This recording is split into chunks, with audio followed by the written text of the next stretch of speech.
So I think the objective today is just to sort of get thoughts around from everybody on different facets that are unique to the Indian pharmaceutical and healthcare industry.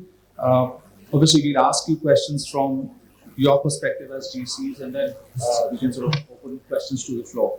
So I think I'll start with the first question for Vivek is, as a global GC, what are your thoughts when you look at the regulatory regimes across the world first, and how do you think does India fare when compared to all the others? Yeah, coming along. So, generic, I work for a generic company. The way I see is that the three things which drive generic industry. First is access, second is price, third is quality. So, I think globally the way regime is moving is that all countries are trying to get as much generic as possible, however, without compromising with quality. So there's a lot of thrust on quality across globe. We go to any country. So if you see audits by those regulators in India or wherever the manufacturing facilities are, they have increased over past 10 years. So there's a lot of thrust on quality. You take US FDA, you take Anvisa, you just take SAPRA, you all of these regulatory authorities, one from Japan or one from South Africa or one from US. So last I checked, about 50% or more of generic drugs in US are manufactured in India. It becomes a big challenge for countries like US to control the quality, and hence there's a lot of thrust on quality. However, they also want to bring down the price. And for bringing down the price, they want to have a quality medication from a place which can manufacture a cheap drug. Similarly, for Japan, there was a time when I used to visit Japan about 12, 15 years ago. The ratio between generic and innovator drug was about 95-5%. So 95% was innovator, 5% generic. Now that has changed over the period of time. And so it's happening in all other countries, that ratio of generic versus innovator is increasing in that sense, increasing towards the generic. And third thing is price. When we talk about price, there are many countries which regulate the price. India also does, but those countries regulate the price at all levels. So just to take an example, they have multiple tiers of price. One is price to wholesaler, price to retailer, price to customer, and they are also capped. Take example of, let's say, South Africa. They have this concept of single exit price. As soon as you register the drug, after registration, and registration there takes about a year or so. After that, you have to declare SEP, single exit price, the price at which the drug will be given to the pharmacy chains, so that they can control the price of a product. Normally, since there is a lot of competition, you cannot be far off from some other generic player.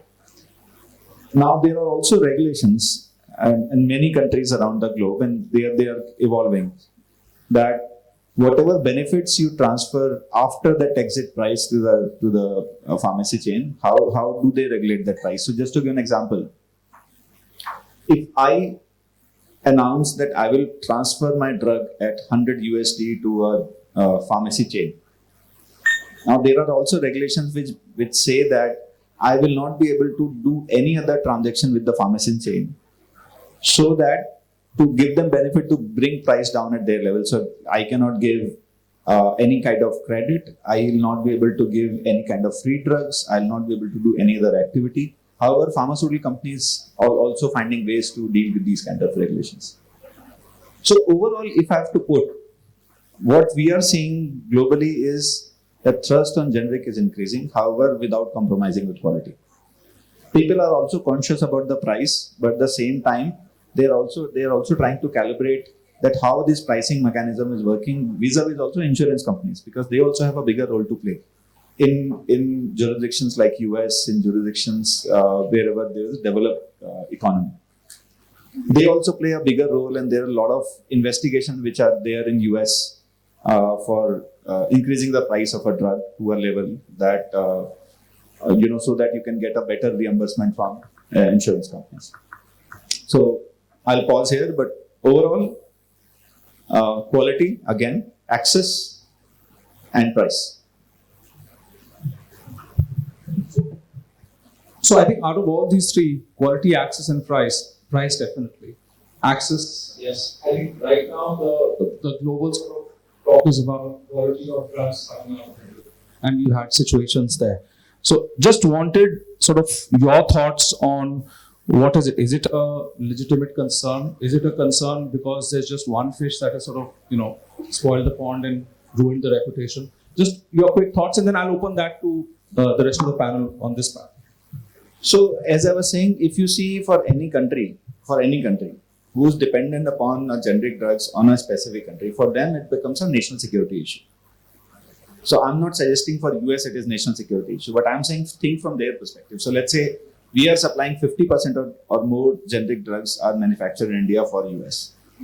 They must be thinking from national security perspective that tomorrow if something happens, then our customers or our citizens will not get the generic drug. So sometimes they overdo it, and overdoing also is sometimes required to bring companies in a specific regime, right? So that we become more conscious. And if you see 2014 to 2017, there were too many 483s for pharmaceutical companies. There was a series, and there was a clear-cut pattern about those 483s. And if you see, those patterns actually exist in other with other regulators as well, but they are very small, and hence this does not come out. But every country would want that their citizens will get a quality drug, and hence while price is fine, but there's a lot of trust on quality globally. And as I say, this becomes a national security issue. And if you see which countries manufacture generic drugs, India certainly, Israel through Teva. Otherwise, nowadays Bangladesh is also coming up. China, some bit of Pakistan. Other than that, very, very few. And if you sum all of these up, China, India, Bangladesh, Pakistan, Israel, then probably you'll cover 95% of generic market globally. Thanks for that, Vivek. So I'll just sort of open this point on quality and pricing. So going to you, Richa, as somebody who heads a large corporate hospital establishment, what are sort of issues, quality issues, pricing issues, from a hospital perspective?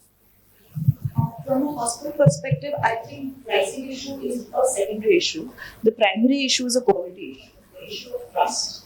The trust issue is from both the actors, from the actor, but also as an actor from the patient as well. Because what we have heard and what our doctors tell us and whatever is available in the public domain, there is definitely a trust on quality. There are assurances that yes, qualities are being maintained and all level of checks and controls and balances are being applied there. But when we talk about available clinical data, medical literature to support those claims of quality, what we understand is that there isn't enough. That isn't enough available to make a doctor comfortable in prescribing those generic drugs or in a patient to be able to take it. So typically a patient, even if a doctor is ready and willing, first, whether is a doctor ready and willing to prescribe those drugs? Most of them not, because their experience tells them there are various side effects, there are various efficiency and efficacy issues which can compromise in various situations. That's why they feel more comfortable prescribing branded generic drugs. Coming to the patient, patient says that if I can afford a branded drug, then why not? So I think it, more than anything else, when it comes to a hospital operation, it becomes a matter of trust. And pricing definitely is an issue, but it's a secondary issue. Thanks for that. And I believe the quality of the generics, that was a big issue in terms of the NMC guidelines. Of course, they have now been stopped. But I think that was a big issue which doctors had in terms of the differences of qualities between generics as well. So on that issue, definitely. I mean, in the last week or so, I got maybe dozens of calls in a day from every possible doctor asking what are we going to do about it. because they are happy to write generic drugs, but then the question is, what about the fact when it compromises the health of the patient? And when that happens, the patient is not going to be happy about the fact that, oh, I prescribed this generic drug because the laws or the regulations ask me to do so.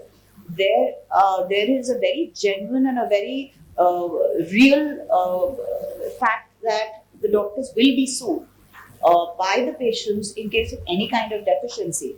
So I think the only possible solution to this is, which is being recommended, is okay, we will prescribe the generic drug as well along with the salt, but also allow us to prescribe a branded one suits the specific situation of the patient, and let it be at the discretion of the patient to go and buy which drug he wants to buy. Because otherwise what will happen is that if I prescribe a generic drug or a salt, the discretion goes in the hands of a pharmacy. It goes in the hands of the pharmacist, wherein he will be giving you whichever branded drug or whichever drug he seems or deems fit.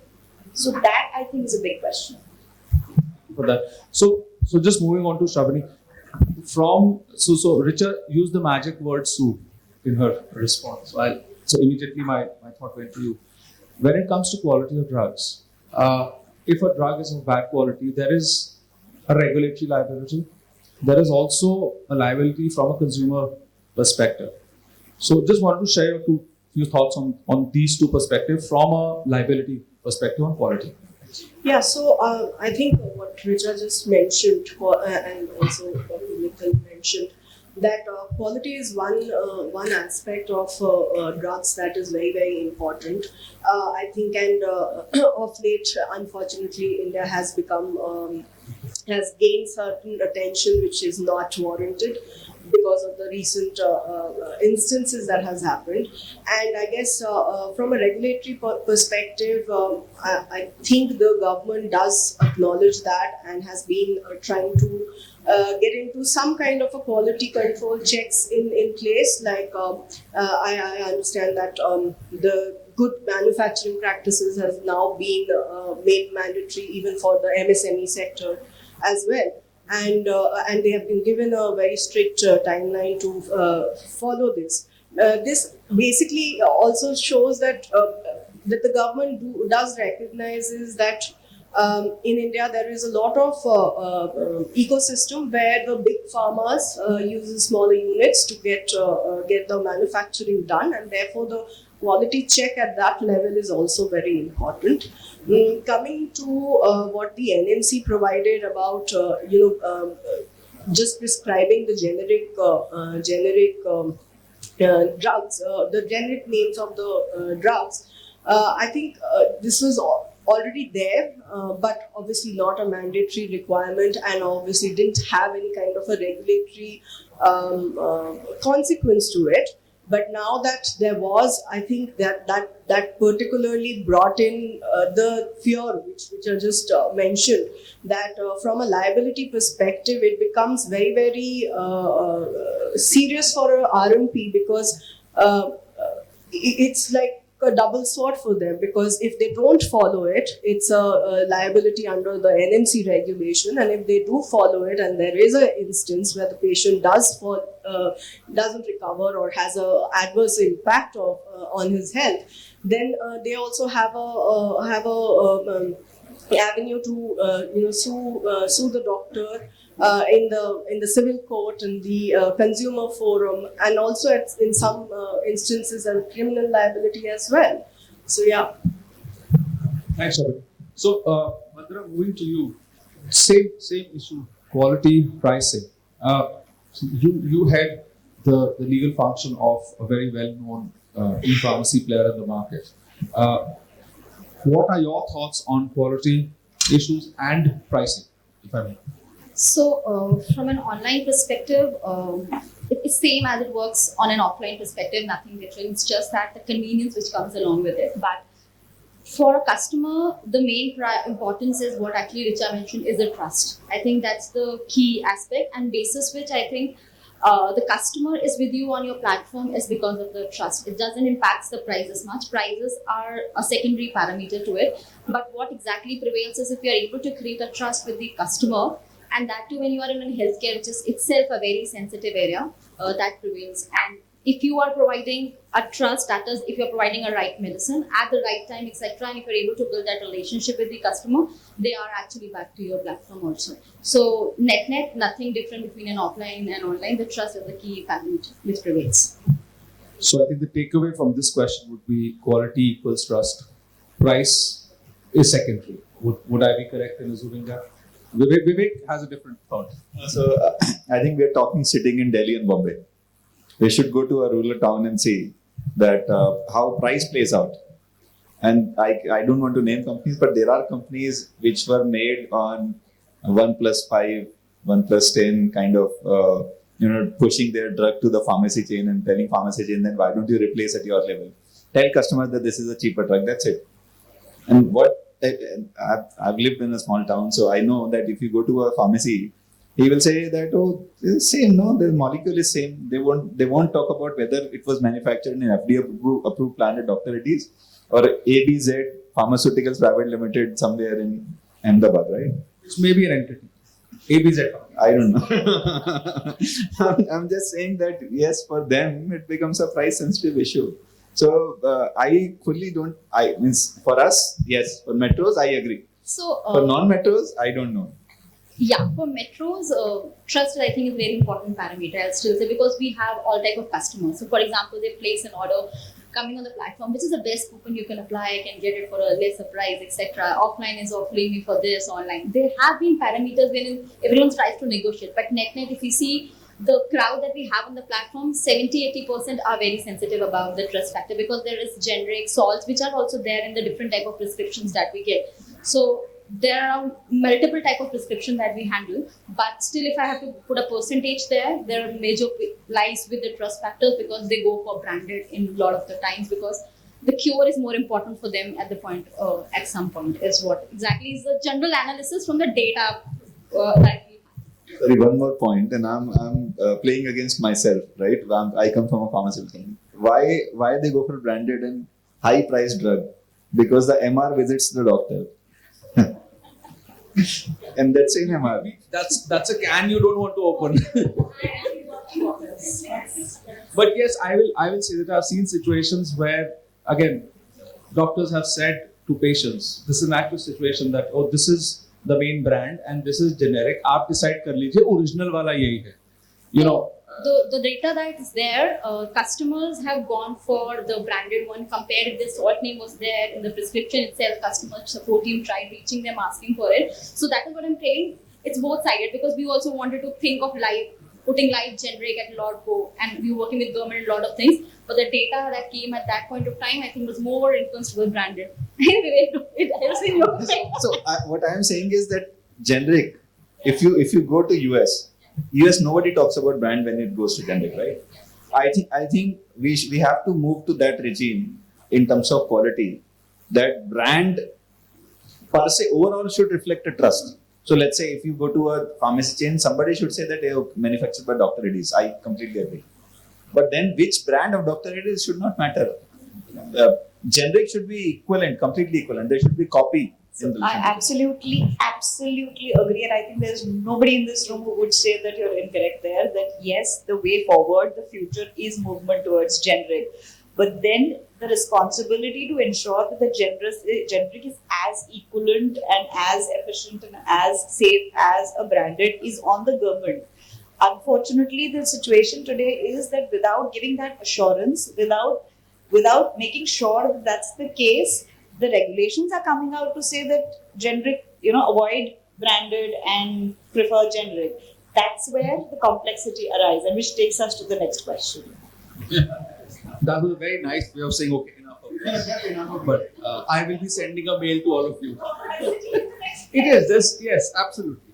So since you said move to the next question, I'll pose the next question. We've had chats about the NMC regulations. And it was a big sort of anxiety moment for the healthcare provider communities.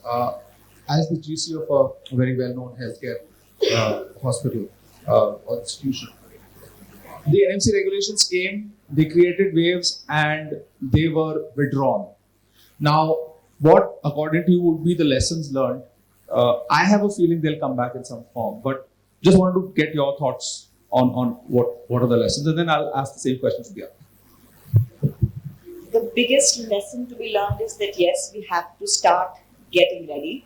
It is high time that we start getting ready. And when I say we, I don't mean just the hospitals. It has to be the pharmaceutical companies, it has to be the government, it has to be the agencies which are ensuring quality, it has to be the pharmacists, it has to be the government hospitals, the pharmacy stores. Everybody has to gear up and get ready to ensure that we're able to deliver what is expected of us. So that's definitely there.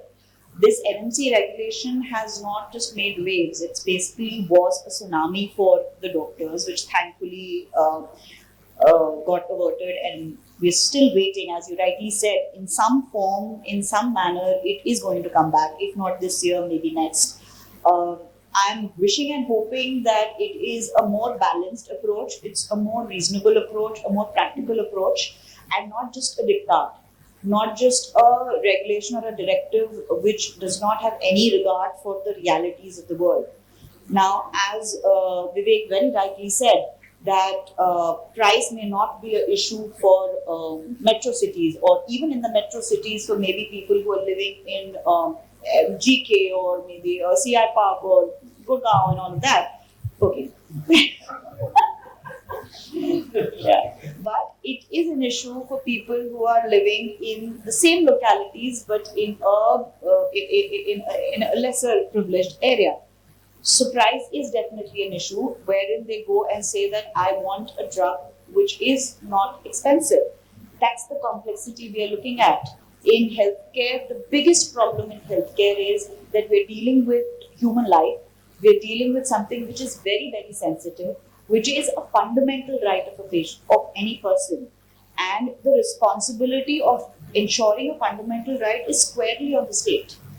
But unfortunately, what we are seeing is that the state, for whatever reasons, is shifting that responsibility on private citizens, on private entities, on private organizations. So the complexity is not only with respect to that, it's also when we talk about health being a state subject. So the center can come up with a law, center can come up with a regulation or an enactment, but it's left for a specific state to adapt it or to not to adapt it.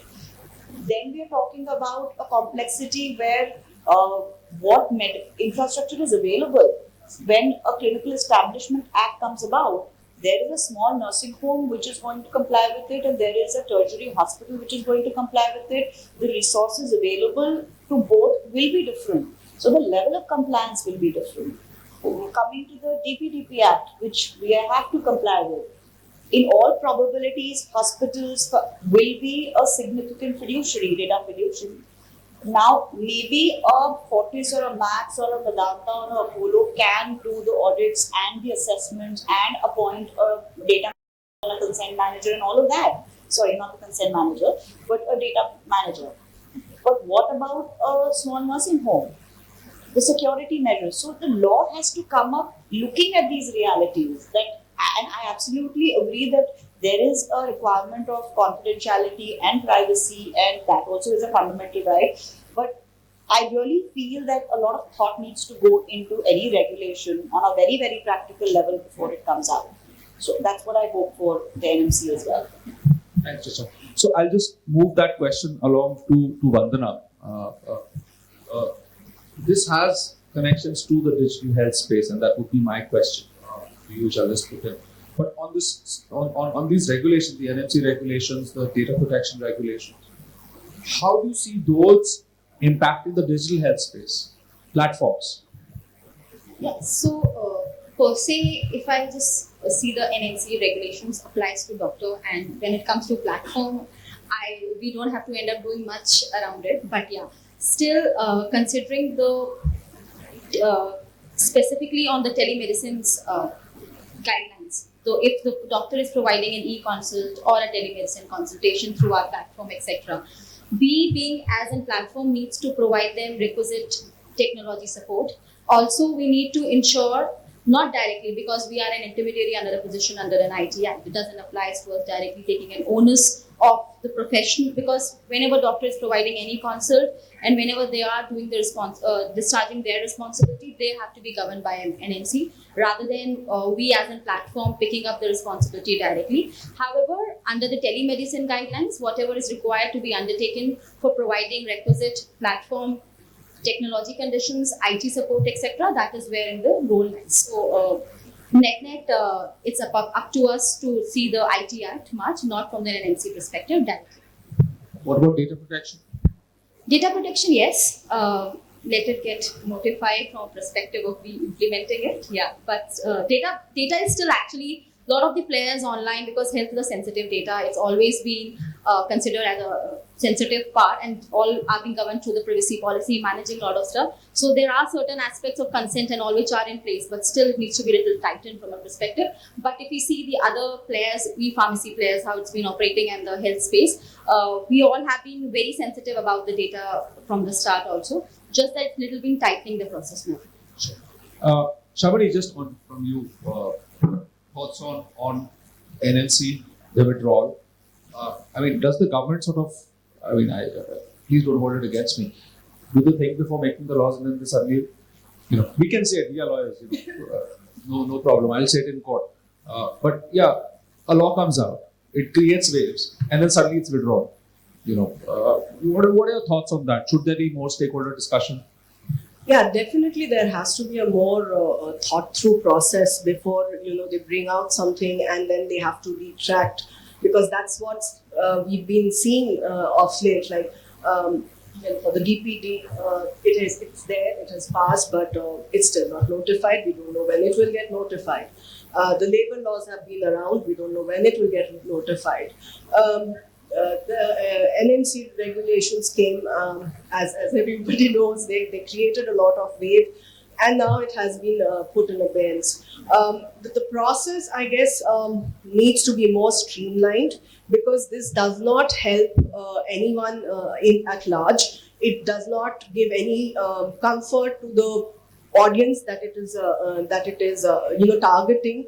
It does not give any comfort to the people or the entities who are required to do those compliances. Like in the NMC regulation, one was the generic medicine issue. The other one is that RMP is required to digitize the medical records. Now, if you look at it in relation to the DPDP Act as well, how does a RMP who's a self-employed RMP goes about doing the notices, goes about getting all the infrastructure in place to have those medical records in place in a digital form, and then have the whole process of getting the consent, giving the notices. So basically then what we are asking an RMP is to go and have a data processor engaged, get into a valid contract with them, and then have the whole process in place. That basically means there is a cost and there is a resource implication for an RMP.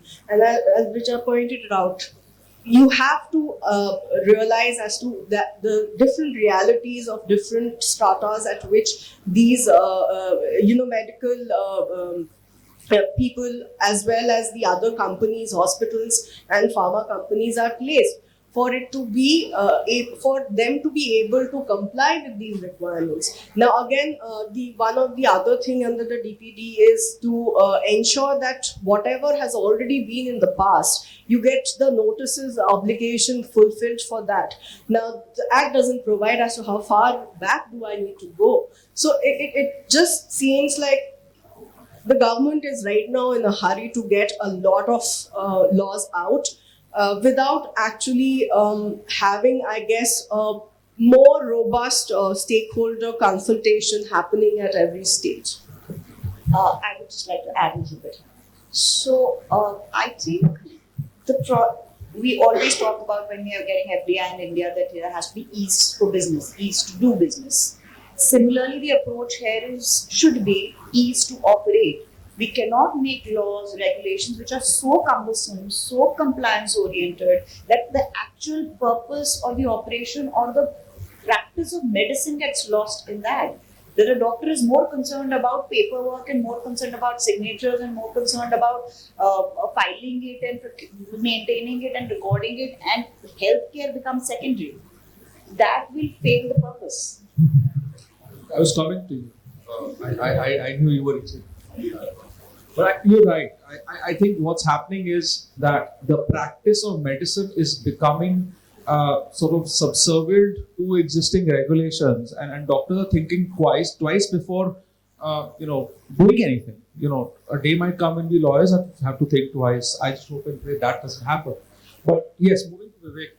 Thoughts on this, Vivek? What do you think? So one short line, step in right direction. As I said, if you recall, I opened up price, access, quality, right? So this goes to say that government has to do something about quality so that you can replace one generic versus another. I think what they have not done is in the entire supply chain, they have not fixed one part, but they want to fix one part in relation to the replacement, right?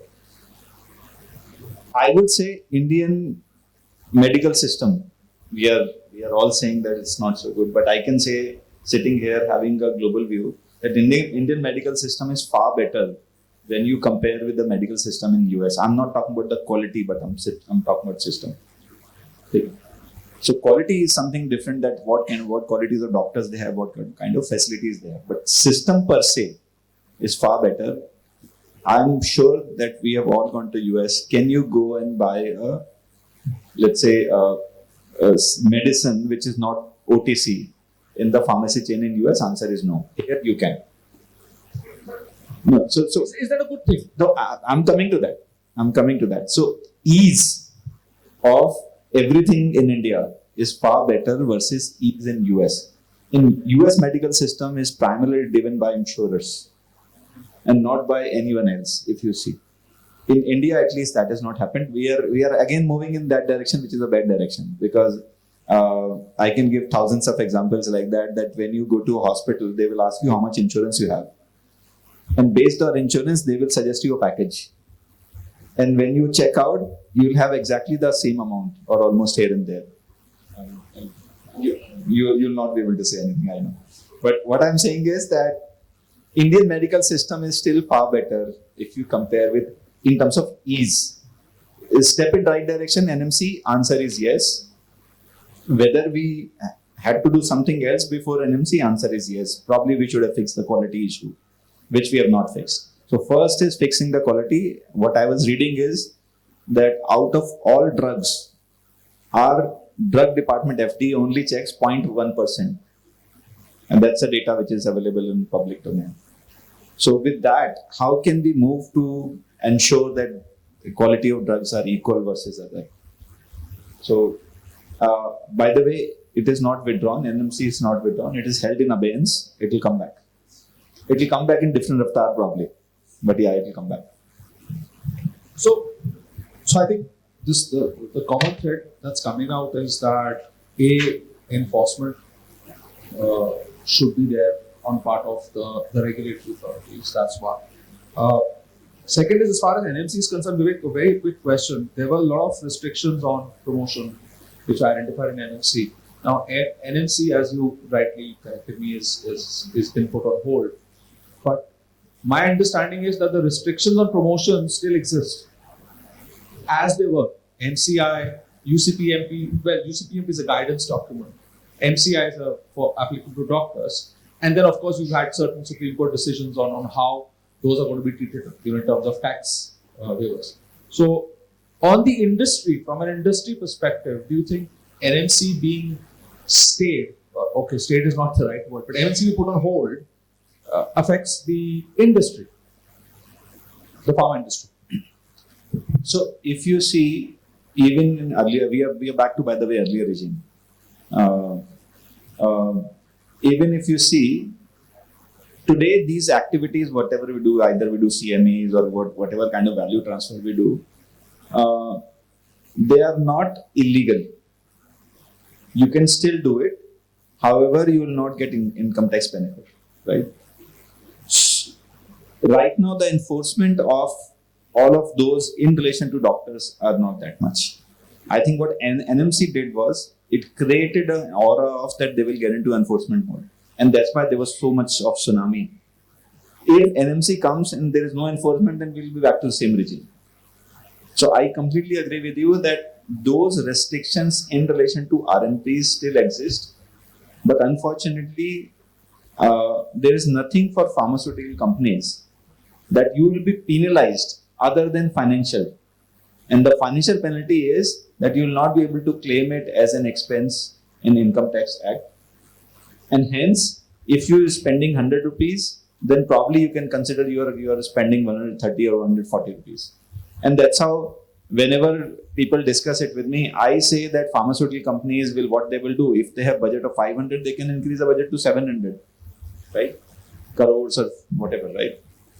So I think it's a matter of money right now. If we are very serious in enforcing, then probably we will need to bring obligation on pharmaceutical companies in addition to doctors, which we are not doing right now. Sorry, actually, you wanted to say something? Just about the new NMC which has been put in abeyance, the had restrictions on the pharmaceutical companies. This one brought the ambit to the private hospitals as well. So we were battling with a situation 2 days back that we were doing a conference, which was a hospital-based conference, and we were trying to invite doctors from outside other hospitals, our localities, and this new regulation restricted that a private hospital cannot invite other RMPs. So that's where we back to the question that the regulatory authorities need to think about what they are enacting, which they are not doing. So you want to restrict the objective is very neat and clean, and it is required, it is necessary. But to the level to which you need to go to do it is something which needs to be assessed. So I think it was a good initiative. I would say bad planning, bad timing. Maybe it will come back in a better setting. I hope that the government talks to us. The government talks to stakeholders, the industry, and the medical device, R&D sector, and of course the hospitals. And if they maybe to the lawyers as well, we may have some 2 points to sort of suggest. But yes, it's an initiative. Now, on initiatives, I had a question. The government has made a lot of initiatives in its foray towards digital health. Can you just sort of share with us your views on how are these initiatives faring? What are the kind of service/business models that you're seeing in the market? And what's the outlook? Sure. So I'll just not get into the details of the initiatives. I'll just name few of them. I think you all are aware about them.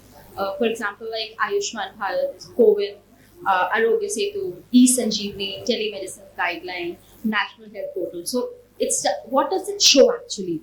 It's showing that government is also very keen to bring to introduce technology along with the healthcare. So healthcare is actually a very key business area for India, and it's been a very backbone for the country. However, if we just combine the technology along with what's the better solutions that we get. So the initiative that I name actually help us understand that government is also keen towards including marrying both the concepts together. In addition to that, there are various business models which are there. Some of them are clearly regulated, some of them are in the process of getting regulated. So what exactly is being clearly regulated? For example, we pick up telemedicine guideline, which came up in 2020 during the COVID time. It was a very great initiative because people who were not able to travel out for the e-consults, etc., could actually go and take consultations through the platforms, and there were prescriptions which were getting issued. So therein, I think it was a lot of homework that was done by various stakeholders. We're talking about was thought through. Yeah, we can actually say telemedicines are somewhat actually a thought through concept that government has brought in, wherein a lot of aspects what a platform needs to end up doing, what is for the patient perspective, what is from an R&P perspective, everything is very clearly laid down. Still, there are scope of improvements which I think government is still working on. Some part of it was covered in the NMC regulations also. However, that is one of the very key important parameters, very important business model that's been working out. There have been others like e-diagnostic. If I say e-diagnostic, it's still like a brick and mortar diagnostic store which works around. But yeah, there is a platform which helps to take the orders, pass on the reports. So how it's been helping? It's helping with the convenience and it's helping with the time, which is you don't have to end up following for the reports, you don't have to go for the hard copies, etc. Everything comes and reaches you over an email or WhatsApp, etc. Adding to it, there is another model which works around that you can order medicines online. So I'll not use the word e-pharmacy specifically because there are a lot of. So let's talk about ordering medicines through a platform. There have been two types of model which are working around on it. You can order medicines, the same platform provides you the medicine. There are certain other models wherein you order from a platform, it will be provided to you by some other nearby associated pharmacy. So all the regulations, etc., which any of the today brick and mortar store or any of the warehouse, any of the pharma companies, etc., will be following with respect to drugs, cosmetics, etc., is being getting compliant by them. Just that the mechanism gets changed rather than we moving to a brick and mortar store showing a prescription, it gets ordered through a platform. So net, how does it help us? It helps us with an accessibility that we were talking about. It's a clear, transparent transaction that happens online. We have audit records of the transaction, and most probably we can actually reach out many parts of the country conveniently is what it is. We just want to do one. So Shabari, very quickly, just your thoughts. I think on the digital health part of it, I think the government has been trying to get a lot of things in place for a long time, right from getting the electronic health records in place with the guidelines that came out in 2016. Then they came out with their digital information security in Healthcare Act in 2018. And of course, then we followed up with their Ayushman Bharat digital mission that they have, and under which they are coming out with different policies that they want the digital health data to be governed. And what I feel is that while we have the DPDP Act, which can act as an umbrella legislation, but because healthcare and health data is something a little more niche, there is a requirement of a more focused legislation towards it. And I think that's where the government is trying to get at. It's a slow process, but I hope they do get that. Richard, very quickly.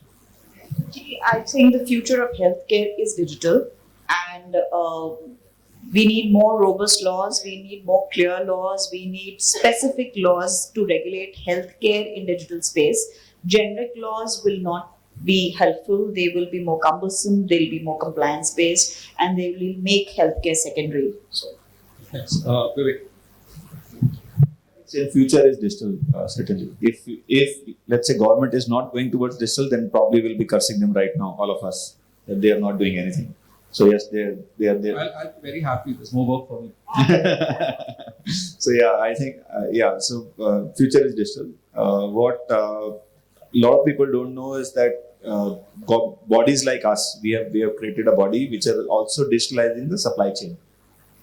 So just to give an example, in US there is a very recent law which they have been, they've been trying to implement, and final deadline is the 1st of December, where the obligation on companies is that in the entire supply chain they have to track the medicine to the end customer, each tablet, to the extent of that. I think we have long way to go, and that's one thing which will revolutionize the pharmaceutical sector in India, tracking the medicine to the end customer. I know it will have a lot of DPDP kind of issues, but I think that will do a lot of wonders in that sense, especially in terms of quality. Thanks. So I think just to summarize all the various questions that we've done, I'm going to make a very cliched statement, and just I would assume that everybody agrees that we've landed. We still have a way to go. I mean, everybody understands the relationship, but we've landed, but we have a way to go. So would that be correct? And we can close the panel on that. Thank you very much. Thank you, everybody, for being on the panel. Thank you. Could you please give a round of applause? And I request you, Ashwin, and the rest of the panel members to stand here for a photograph in the front.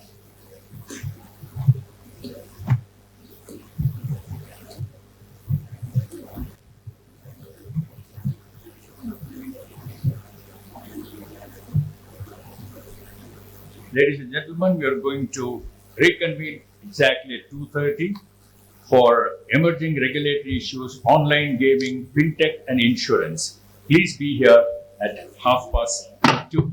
Thank you very much. Thank you.